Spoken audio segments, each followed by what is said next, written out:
오늘 읽은 본문의 말씀을 가지고 나를 더 사랑하느냐라는 그런 제목으로 함께 말씀을 나누고자 합니다.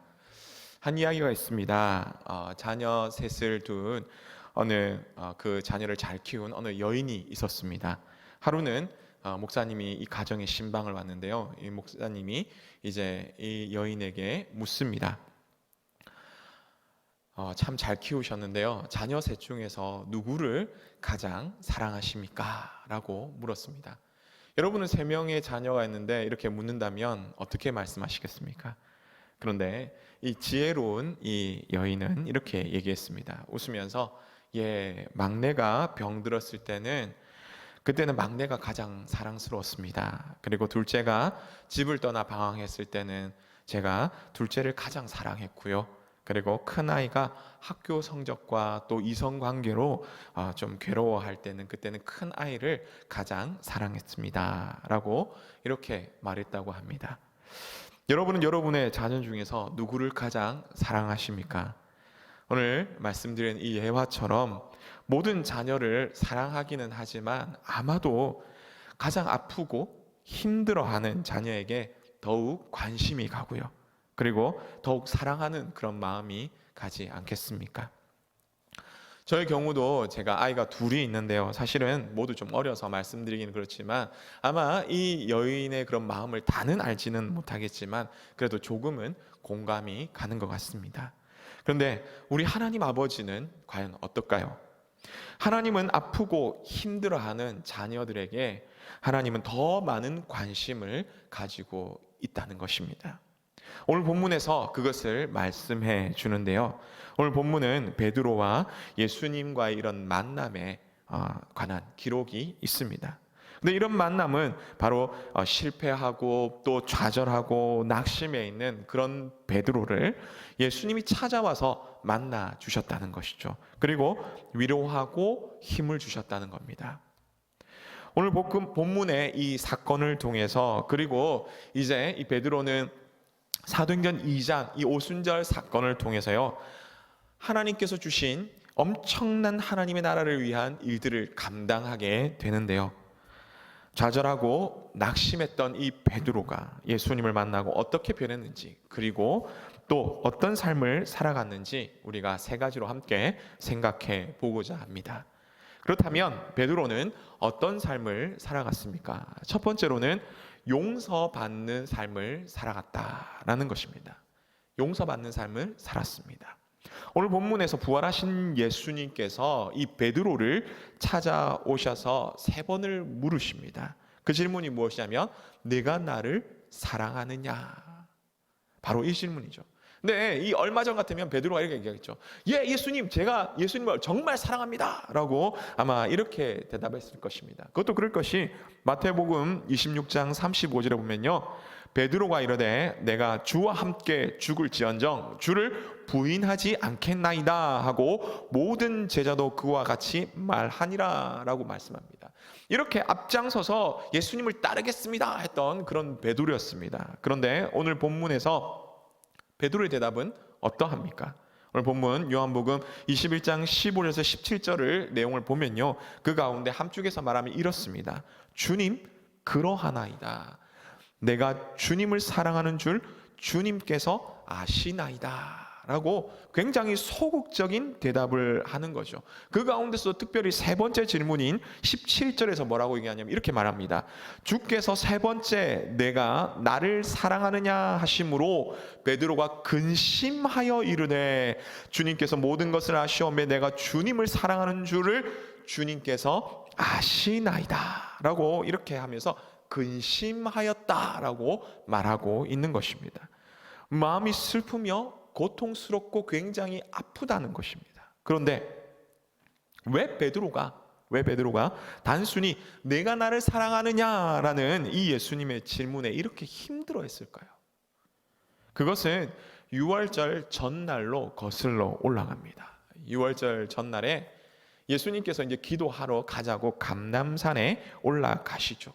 그 가운데서 이제 때가 되어서 예수님께서는 자신의 죽음을 말씀하시고 기도하시고 때가 되어서 이제 그러니까 예수님을 잡으러 온 사람들에게 잡히십니다.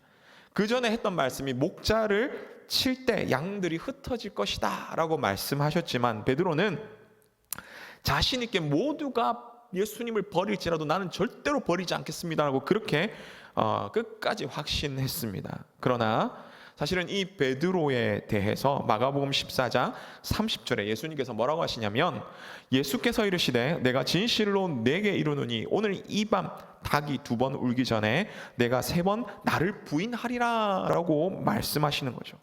그러나 사실은 베드로는 끝까지 이렇게 얘기합니다. 마가복음 14장 31절 바로 이어나오는 그 말씀에 이렇게 얘기하죠.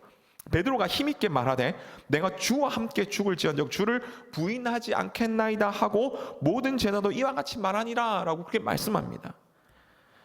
죽음조차도 나와 예수님 사이를 갈라놓을 수 없습니다 라고 베드로는 확신하고 또 크게 외치는 거죠. 그러니까 주변에서도 저도 그렇습니다 라고 이렇게 얘기하는 것입니다. 하지만 얼마 되지 않아서 현실은 굉장히 냉혹하게 다가왔습니다. 겟세마네 동산에서 기도하신 후에 예수님을 잡으러 온 그 무리들에게 예수님은 순순히 잡히실 때에 그나마 베드로는 이제 뭔가 해보겠다고 칼도 꺼내죠. 그래서 대제사장의 그 종인 말고의 길까지 자르기도 합니다만 예수님께서 그거 아니다. 칼로 흥한 자는 칼로 망하리라 말씀하시고 그러면서 그 외에도 제자들이 다 뿔뿔이 흩어지며 도망을 가는 것이죠.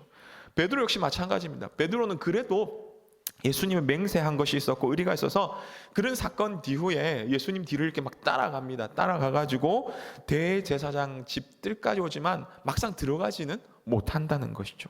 그때 어떻습니까? 근처에 있던 이 사람들, 이 종들이 대제사장 집 근처에서 이 추워서 모닥불을 펴놓고 이렇게 같이 이렇게 있습니다.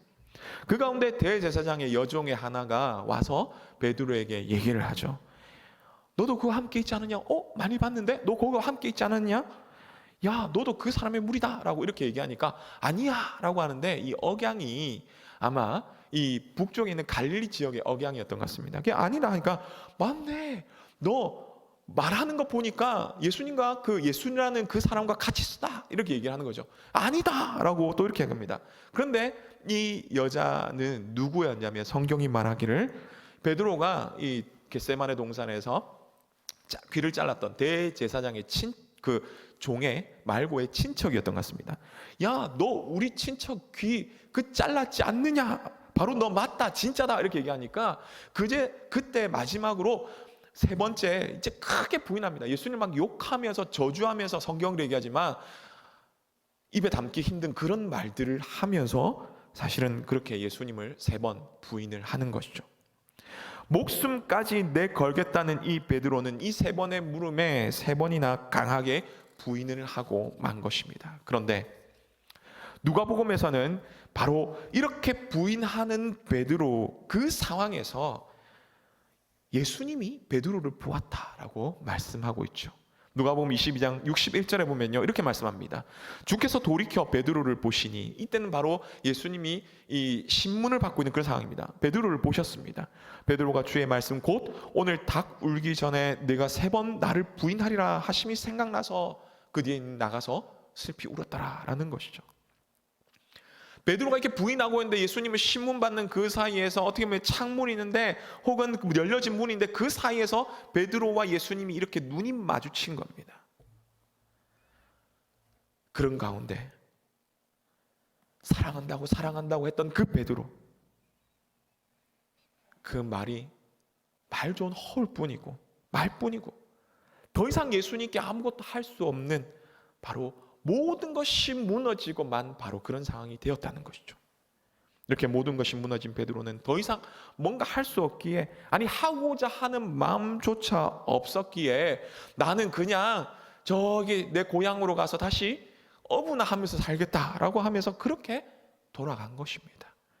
이렇게 그러니까 고기를 잡는데 잡히지 않죠. 그 가운데서 예수님께서는 말씀하시죠. 처음 베드로를 불렀던 것처럼 예수님이 베드로를 찾아가서 불러주십니다. 그리고 나서 이분이 바로 주님이시구나라는 것을 알게 되죠. 그렇게 예수님께서는 베드로를 찾아오십니다. 그러고 나서 물으십니다. 베드로야, 내가 나를 사랑하느냐? 그렇게 물으시면서 무너진 이 베드로의 몸과 마음을 다시 회복시켜 주시는 것이죠. 사랑하는 성도 여러분, 우리는 예수님을 믿는다고 합니다. 그런데 우리의 삶을 한번 돌아보기를 원합니다.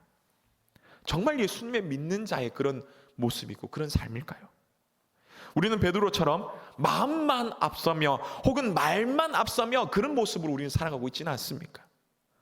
하나님을 사랑한다고 하면서 예수님을 잘 믿는다고 하면서 코로나 시대에 우리의 마음은, 우리의 삶은 정말 하나님을 사랑하고 하나님을 가장 사랑한다고 말하는 것처럼 그런 삶을 살아가고 있냐는 것입니다. 어쩌면 우리는 이 베드로처럼 실패하고 그래서 낙심한 이 모습으로, 이 베드로 같은 모습으로 우리는 살아가고 있지 않습니까? 그런데 이런 베드로일지라도 예수님은 찾아와 주셨다는 것이죠. 그러면서 말씀합니다. 오늘 우리에게도 찾아와 주십니다. 그러면서 말씀합니다. 내가 나를 사랑하느냐? 내가 나를 사랑하느냐? 내가 나를 진짜 사랑하느냐? 이러한 물음에 우리는 뭐라고 대답하겠습니까? 베드로처럼 예수님이 아시죠. 그렇게 대답할 수도 있지만 이러한 물음에 우리는 이렇게 대답해야 됩니다. 예, 예수님, 제가 예수님을 정말 사랑합니다. 예, 예수님, 제가 제 예수님을 정말 사랑합니다. 예, 예수님, 제가 예수님을 정말 사랑합니다. 이것처럼 우리가 이렇게 대답함으로 그 무엇보다도 하나님을 가장 사랑하시는 마음과 또 생각과 행동으로 살아가시는 우리 모두 되시기를 간절히 바랍니다. 그래서 하나님을 사랑하기 위해서 이미 하나님께서는 우리 가운데 말씀을 주셨죠. 이스라엘 백성들 가운데 말씀을 주셨습니다. 신명기 6장 4절에서 9절 말씀에 뭐라고 말씀하냐면 이렇게 말씀하죠. 이스라엘아 들으라. 우리 하나님 여호와는 오직 유일한 여호와시니 너는 마음을 다하고 뜻을 다하고 힘을 다하여 내 하나님 여호와를 사랑하라. 오늘 내가 네게 명하는 이 말씀을 너는 마음에 새기고 내 자녀에게 부지런히 가르치며 집에 앉았을 때든지 길을 갈 때든지 누워 있을 때든지 일어날 때든지 이 말씀을 강론할 것이며 너는 또 그것을 내 손목에 매며 기호를 삼으며 내 미간에 붙여 표로 삼고 또 내 집 문설주와 바깥 문에 기록할지니라 라고 그렇게 말씀합니다. 우리가 이런 것처럼 말로만 하나님 사랑합니다 이게 아니라 그냥 생각으로 하나님 사랑합니다 이게 아니라 우리 삶 속에서 늘 항상 하나님 말씀을 가까이 하시고 늘 기도하심으로 하나님의 뜻을 이루어 가시는 그런 우리 모두 시기를 간절히 바랍니다. 그다음 다음으로 그러면 이렇게 하나님의 사랑을 입고 하나님을 사랑하는 삶을 우리는 살아가야 할 수 있을까요? 자, 두 번째로는 바로 목표가 있는 삶을 살아가야 한다는 것입니다. 이렇게 마음에 상처를 입고 또 낙심한 베드로는요, 치료하고 회복시켜 주시는 바로 그 하나님의 은혜를 체험하게 됐는데요. 하나님께서 왜 그러면 이 베드로를 이렇게 치유해 주셨느냐라고 할 때 하나님께서 주시는 그 목표를 따라 살아가라라는 것입니다. 다시 말하면 하나님이 원하시는 삶을 살아가라는 것이죠. 오늘 본문 요한복음 21장 18절의 말씀인데요. 우리 함께 같이 한번 읽겠습니다. 시작. 내가 진실로 진실로 네게 이르노니 내가 젊어서는 스스로 뛰고 원하는 곳으로 다녔거니와 늙어서는 내 팔을 벌리리니 남이 내게 띄우고 원하지 아니하는 곳으로 데려가리라. 아멘. 예수님께서 내가 나를 사랑하느냐라고 3번 물으신 후에 하시는 말씀이 그래 이제 좀 나를 사랑하는가 보네. 너 이제 의리를 좀 지키고 좀 말 좀 잘 듣고 그렇게 살아야 돼? 알겠지? 이렇게 얘기하신 것이 아니라는 것입니다. 하시는 말씀은 내가 젊어서는 스스로 띠를 띠고 이렇게 막 다니지만 늙어서는 남이 너에게 띠를 띠우고 네가 그렇게 끌려다닐 것이다. 네가 원하는 대로가 아니라 그렇게 사람들에 의해서 끌려다닐 것이다 라고 그렇게 말씀하시는 거죠. 이는 베드로의 마지막 삶을 보면서 베드로가 순교당할 것을 의미하기도 합니다. 그런데 단순히 잡혀서 결박당하는 것을 사실은 넘어서서 이것은 하나님을 사랑하는 이 베드로가요, 이제 자신의 인생을 자신의 뜻대로 사는 것이 아니라 그 사랑한다는 말처럼 사랑의 대상인 예수님을 위해서, 사랑의 대상인 하나님을 위해서 살아간다는 것입니다. 그래서 19절 말씀 보니까 예수님께서는 이 베드로에게 나를 따르라 라고 그렇게 예수님을 뜻을 따르며 살아야 한다고 말씀하시는 거죠. 사랑하는 성도 여러분, 정말 사랑한다면 사랑하는 사람을 위해 사랑하는 것이 참 사랑이라는 것이죠. 요즘 반려견, 반려묘 이렇게 많이 얘기합니다. 하면서 애완동물을 키우시는 분이 굉장히 많이 있습니다. 그런데 그런 분들의 모습을 보면 어떻습니까? 반려견, 반려묘를 위해서 정말 아낌없이 자신의 것들을 다 주는 분들이 정말 투자를 그렇게 많이 합니다. 그뿐만 아닙니다. 이 반려묘, 이게 고양이를 말하는 거죠. 이 고양이 경우는 습성이 어떠냐면 여러분 아시는 분 아시겠지만 높은 곳에 올라가기를 좋아합니다. 그런데 그 높은 곳에 올라가면 어떻게 보냐면 자기 밑에 있는 것은 다 자기 알로 본다는 것이죠. 그래서 높은 곳에 탁 앉아 있으면 사람들이 밑에 왔다 갔다 하면 그 사람들은 자기 다 발 밑에 있는 겁니다. 그래서 굉장히 무시를 많이 하죠. 근데 되게 웃긴 것은 이 고양이를 키우시는 분들은 고양이를 키우는 이 주체가 주인이 아니라 오히려 고양이가 주인이 되고 집사가 되는 경우가 많더라는 것이죠. 그러면서 고양이 기분을 잘 이해해주고 맞춰주려고 이렇게 많이 노력하는 것을 봅니다. 여러분, 애완동물을 그리 좋아하시지 않는 분들의 입장에서 바라볼 때는 아유 정말 저렇게까지 해야 하나라고 그렇게 생각할지도 모르겠지만 애완동물을 사랑하시는 분들의 입장에 볼 때는 너무나 당연한 것이죠. 또 자녀를 키우는 분들은 어떻습니까? 자녀를 사랑하기에 특별히 어릴 때부터 얼마나 많은 관심을 가지고 또 돌보고 또 이 아이가 잘 크기 위해서 얼마나 많이 투자를 하십니까? 우리는 그렇게 양육하지 않습니까? 특별히 참 어머니의 사랑이라는 것은 굉장하던데요. 아이가 아프면요, 이 며칠 밤 사실은 어머니가 잠을 못 자더라고요. 물론 아버지가 이렇게 하기도 하지만 거의 주 양육자는 어머니가 많지 않습니까? 아이가 조금이라도 뒤척이면요, 자다가 아파서 뒤척이면 피곤한 가운데서도 일어나가지고 이 아이의 소리를 듣고 아이를 돌보고 하는 것이 참 이 어머니의 마음이고 어머니의 모습이고 어머니의 사랑이더라라는 것이죠.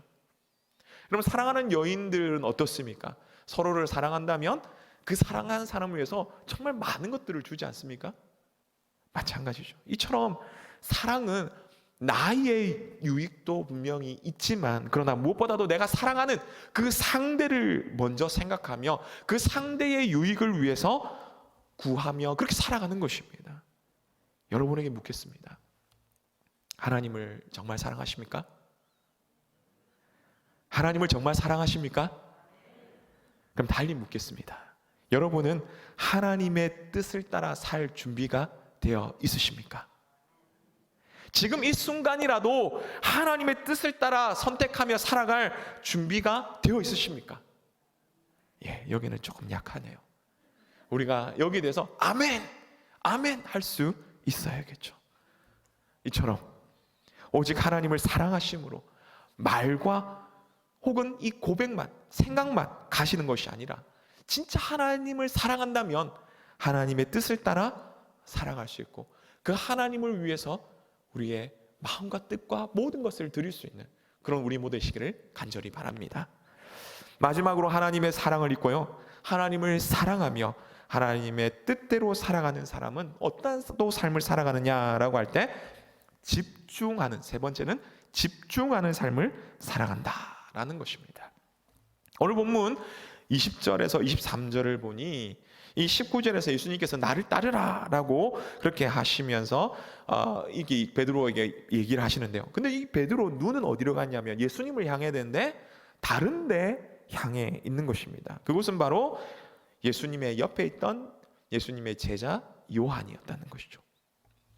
베드로는 예수님께 이 사람은 어떻게 되겠습니까? 라고 묻습니다. 다시 말하면 나는 예수님께서 말씀하신 대로 지금은 이렇게 살아가지만 노년에는 이렇게 끌려다닐 것인데 과연 나는 그럴 것인데 이 옆에 있는 사람은, 이 요한은 어떻게 되겠습니까? 라고 그렇게 묻는 것입니다.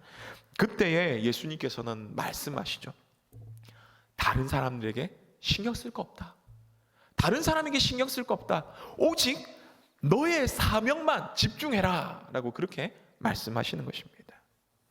사랑하는 성도 여러분, 놀랍게도 이 베드로의 삶과 동일하게 살아가는 우리의 모습을 많이 보게 됩니다. 우리는 작은 것 하나부터 큰 것에 이르기까지 사실은 다른 사람과 이렇게 비교하며 살아갈 때가 많이 있더라는 것입니다. 그로 인해서 우리는 때로는 만족하며 감사하며 살아가야 되는데 그러기보다는 오히려 불평과 불만을 하며 살아가게 된다는 것이죠. 그러면서 정작 해야 될 일은 감당하지 못하고 오히려 하나님께 책망과 징계를 받는 우리는 그런 삶을 살아가고 있지 않냐는 것입니다. 이스라엘 백성들 한번 보십시오. 지난번에도 말씀드렸지만 이 이스라엘 백성들을, 하나님께서 이스라엘 백성들을 택하신, 바로 구별하여 세우신 이유가 무엇입니까? 그들에게 출애굽한 이유는요, 출애굽 19장 6절에서 말씀하셨듯이 제사장 나라가 되고 거룩한 백성이 되는 것이 바로 이스라엘의 원래 목적이었습니다. 하지만 이 이스라엘 백성들은 하나님만 바라보며 그렇게 살아가야 됨에도 불구하고 그러기보다는 옆에 있는 가나안 칠족속들을 바라보기 시작했다는 것이죠. 그래서 참 복을 주시는 것이, 하나님이 참 복을 주심에도 불구하고 가나안 족속들이 섬기는 바로 그 바알신, 아세라신 이런 것들이 복을 준다고 하여서 그 신들을 섬기게 됩니다. 뿐만 아닙니다. 하나님이 참된 왕이심에도 불구하고 전쟁에서 뭔가 좀 승리를 이끌 수 있는 눈에 보이는 힘센 왕, 그들을 선택하여서 왕을 세워주십시오 하면서 그렇게 따라가는 겁니다. 하나님께서 이스라엘 백성들을 도와주심에도 불구하고 오히려 주변 강대국들을 바라보면서 우리를 좀 도와주십시오 하면서 그렇게 그들과 손을 잡는 것입니다. 베드로 역시 마찬가지였죠. 예수님이 잡히시던 밤, 이 주변 사람들을 바라봄으로 말미암아 실패했음에도 여전히 계속해서 예수님, 저 사람은 어떻게 됩니까? 저 사람은 어떻게 됩니까? 라고 이렇게 묻는 것입니다. 그때 예수님께서는 말씀하시죠. 단호하게 말씀하십니다. 다른 사람 보지 말고 오직 하나님만 바라봐라. 하나님께서 내게 주시는 그 사명을 감당하라 라고 말씀하시는 것입니다. 하나님은 너와 이 관계 속에서 다른 사람이 어떻게 했는지에 대해서 그렇게 신경을 쓰지 않는다. 거기에 대해서 관심이 없다. 오직 내가 정말 하나님을 사랑했는지, 그래서 정말 마음을 다해서 뜻을 다해서 모든 걸 다해서 하나님을 정말 섬겼는지, 그 말씀대로 행했는지, 그것에 하나님은 너에게 관심이 있다라고 그렇게 말씀하시는 겁니다. 오늘 우리는 이것을 기억하며 다른 사람들에게 너무 눈을 돌리지 마시길 바랍니다. 다른 사람들에게 너무 마음을 두지 마시길 바랍니다. 그리하여 하나님을 사랑함으로 우리 모두 하나님께서 맡겨주신 그 직분과 사명에 집중하면서 믿음으로 살아가시는 우리 모두 되시기를 간절히 바랍니다. 말씀을 맺습니다. 예수님을 사랑하며 죽기까지 따르겠다고 호언장담했던 베드로, 그러나 현실 앞에서는요, 예수님을 3번이나 부인하며 욕했던 그런 베드로였습니다. 그로 인해 낙심하고 좌절했죠. 하지만 그런 베드로를 예수님께서 찾아와 주셨습니다. 그리고 오늘 이 저녁에 함께 나눴던 말씀처럼 내가 정말 나를 사랑하느냐? 라고 예수님께서는 베드로에게 물으셨는데요. 이 물음은 이미 이전에 신명기 6장 4절에서 9절 말씀처럼 내가 마음과 뜻과 힘을 다해 하나님을 사랑하느냐? 라고 물으시는 겁니다. 이렇게 다시금 예수님을 만난, 그래서 힘을 얻은 베드로, 사실은 이 베드로 같은 우리죠. 오늘 우리에게도 예수님이 찾아오셔서 말씀하십니다. 그리고 힘을 주면서 말씀하시죠. 내가 나를 정말 사랑하느냐? 오늘 우리는 어떤 모습으로 살아가야 할까요? 그것은 바로 좌절하고 낙심해 있는 그런 삶이 아니라 용서받은 자로서 다시 한번 힘을 내어서 살아가야 하는 것입니다. 내 뜻대로 사는 것이 아니라 하나님의 뜻을 목표로 삼고 그렇게 살아가야 하는 것입니다. 그리고 다른 이들에게 눈을 돌리며 서로 비교하며 눈치 보며 그렇게 살아가는 것이 아니라 오직 하나님께만 눈을 맞추며 하나님 주신 그 사명을 기억하며 집중하며 그렇게 살아야 하는 것입니다. 그러므로 우리는 비록 실수하고 넘어지는 삶을 살아가지만 다시 한번 하나님의 사랑을 생각하며 그 사랑을 마음속에 새기며 그렇게 하나님을 사랑하는 마음으로 사랑하는 삶을 살아가기를 간절히 바랍니다. 그래서 사명 감당하시며 하나님의 마음을 시원케 해드리는 우리 모두 되시기를 간절히 바랍니다.